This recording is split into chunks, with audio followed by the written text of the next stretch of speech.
Thailand trip കഴിഞ്ഞ്. അപ്പൊ Thailand പോകാൻ വേണ്ടി എന്തൊക്കെ ആവശ്യമുണ്ടെന്ന് പറഞ്ഞ് കുറച്ച് ആൾക്കാർ ഇങ്ങനെ മെസ്സേജ് ചോദിച്ചു. അപ്പൊ അതൊന്ന് ഡീറ്റെയിൽ ആയിട്ടൊന്ന് പറഞ്ഞുതരാം. നിർബന്ധമായിട്ടും 6 മാസത്തെ വാലിഡിറ്റിയുള്ള പാസ്പോർട്ട് വേണം. പിന്നെ ticket, return ticket, hotel booking, 10,000 Thailand baht. പിന്നെ ഡിജിറ്റൽ അറൈവൽ കാർഡ്. അത് നമ്മൾ പോണതിനും ഒരു ദിവസം മുന്നേ നമ്മൾ ഓൺലൈനിൽ കയറി ബുക്ക് ചെയ്യാന്നേ ഉള്ളൂ. ഓൺലൈനിൽ ബുക്ക് ചെയ്യുന്നില്ല, ഓൺലൈനിൽ രജിസ്ട്രേഷൻ ചെയ്യാനുള്ള ഫോമാണ് അത്. അതിന്റെ ലിങ്ക് ഞാൻ കമന്റ് ബോക്സിൽ പിൻ ചെയ്ത് വെക്കാം. അപ്പൊ ഇമിഗ്രേഷനിൽ ഫുള്ള് ഒരു 1.5 മണിക്കൂർ അവിടെ നിൽക്കേണ്ടി വരും.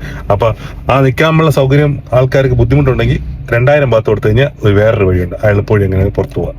പിന്നെ അത് മാത്രമല്ല, ക്ലൂക്ക് എന്നൊരു ആപ്ലിക്കേഷൻ ഉണ്ട്. ആപ്ലിക്കേഷനിൽ കയറി കഴിഞ്ഞാൽ നമുക്ക് ഈ സിം എടുക്കാം.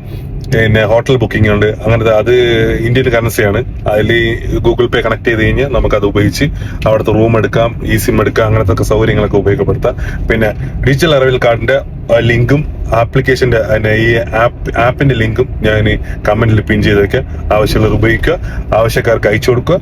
അപ്പൊ ഓക്കെ, ബൈ ബൈ. ഇപ്പൊ തായ്ലൻഡൊക്കെ പോയിട്ട് കറങ്ങിയിട്ട് വരും. Okay, bye bye. പിന്നെ കാണാം.